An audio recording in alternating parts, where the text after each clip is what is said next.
Hello friends, welcome to best English classes. मैं हूं प्रतीक तंवर और आज हम पढ़ रहे हैं रविंद्रनाथ टैगोर के बारे में। रविंद्रनाथ टैगोर का जब जन्म हुआ था तब उन्हें रविंद्रनाथ ठाकुर के नाम से जाना जाता था और आगे जाके इन्हें गुरुदेव, कोबी गुरु, विश्व कोबी के नाम से जाना गया। ये एक पोइट थे, writer, playwright, composer, philosopher, social reformer और एक पेंटर भी थे। यानी कि आप कह सकते हैं मल्टी टैलेंटेड थे। इन्होंने बंगाली लिटरेचर और म्यूज़िक को एक नई शेप दी। साथ ही में ये सबसे ज़्यादा जाने जाते हैं पूरी दुनिया में गीतांजलि के लिए। गीतांजलि एक इतना सुंदर वर्स इन्होंने लिखा और इसी के लिए 1913 में ये पहले नॉन यूरोपियन बने जिन्हें नोबेल प्राइज़ मिला लिटरेचर में।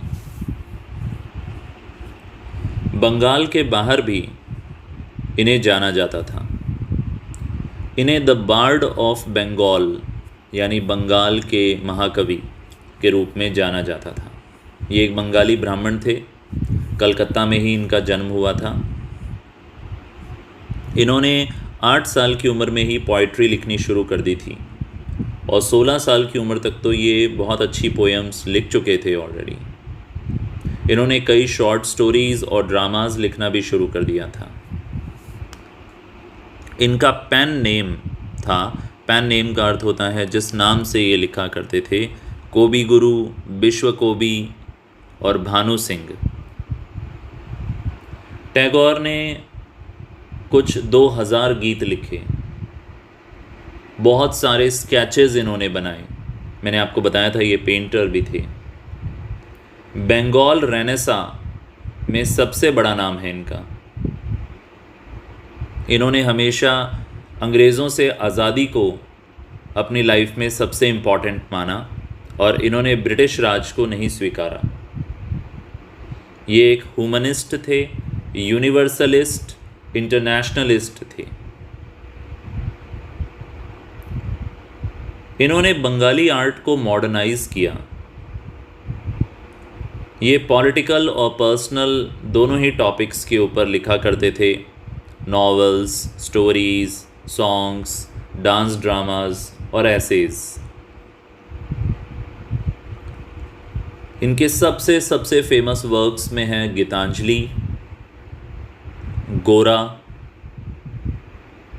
घरे बैर। ये इनके बेस्ट नोन वर्क्स हैं।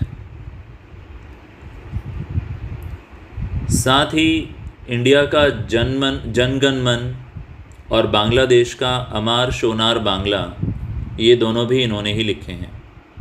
यानी हमारा नेशनल एंथम और बांग्लादेश का नेशनल एंथम दोनों ही इन्होंने लिखा है। और तो और श्रीलंका का नेशनल एंथम भी इन्हीं के वर्क से इंस्पायर्ड है। ये ब्राह्मण थे और कुश नाम के विलेज से बिलोंग करते थे जो वेस्ट बंगाल में है। दोस्तों, इनके टोटल 13 भाई बहन थे और ये उनमें सबसे यंगेस्ट थे। यानी ये टोटल 13 थे, ये खुद भी उसमें से एक हैं और उनमें से ये सबसे छोटे थे। इनका निक नेम था रवि। इनके पिता थे देवेंद्रनाथ टैगोर और माता का नाम था शारदा देवी। इनको ज़्यादातर इनके नौकरों ने ही पाला और इनकी माता की डेथ तो बहुत जल्दी हो गई थी और इनके पिता बहुत ज़्यादा ट्रैवल करते थे। ये जो टैगोर परिवार था ये बंगाल रेनेसा में सबसे आगे था और ये फैमिली मैगज़ीन्स के लिए, थिएटर के लिए, बंगाली, वेस्टर्न, क्लासिकल म्यूज़िक, इन सब पे लगातार काम कर रही थी। रविंद्रनाथ टैगोर के फादर ने कई प्रोफेशनल ध्रुपद म्यूजिशियंस को बुलाया, उन्हें अपने घर में रहने के लिए कहा और बच्चों को इंडियन क्लासिकल म्यूज़िक सिखाना की कोशिश की। इनके कई भाई थे जो फिलोसोफर थे, पोइट थे, म्यूजिशियन थे, कंपोज़र थे, नॉवेलिस्ट थे। यानी पूरी फैमिली ही लिटरेचर में बहुत ज़्यादा इंटरेस्ट रखती थी।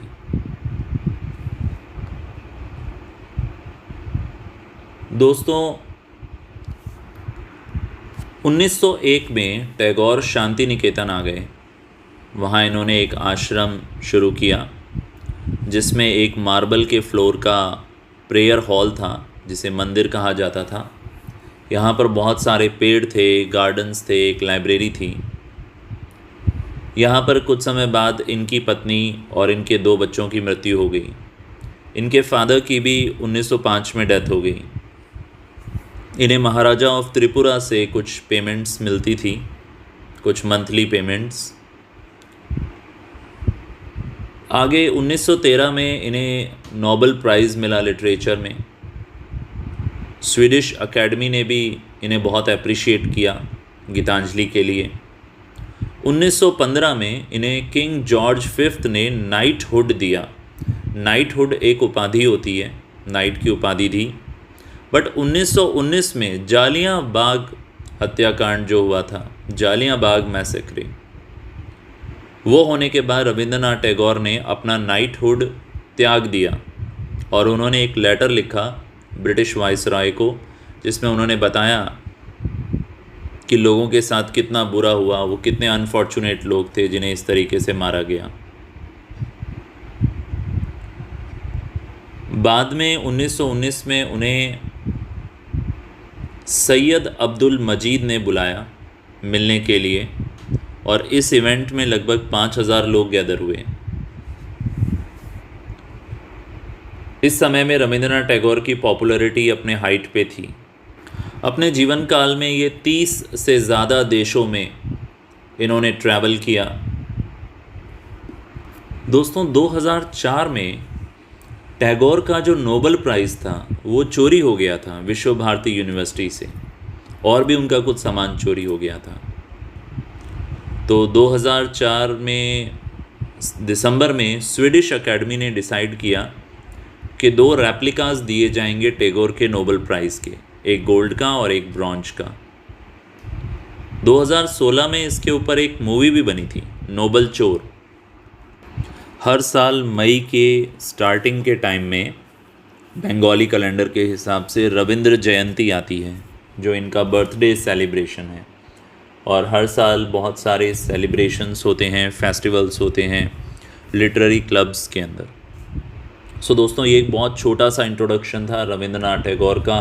इनका बहुत बड़ा इतिहास है, इनका बहुत बड़ा कंट्रीब्यूशन है, एक छोटे से वीडियो में आ भी नहीं सकता है सारा। और एक चीज़ जाते जाते और बताऊंगा कि रविंद्र पुरस्कार या रविंद्र स्मृति पुरस्कार वेस्ट बंगाल का सबसे बड़ा लिटरेरी अवार्ड है, जो कि यदि किसी को मिलता है तो उनके लिए एक बहुत बड़ा प्राउड मोमेंट होता है। आई होप रविंद्रनाथ टैगोर के बारे में कुछ आइडियाज़ मैं आपको दे पाया हूँगा। Thank you so much. यदि चैनल पे नए हैं तो सब्सक्राइब करें, वीडियो को लाइक करें, कमेंट बॉक्स में अपना फीडबैक ज़रूर दें। जल्दी फिर मिलेंगे एक और टॉपिक के साथ। Bye bye.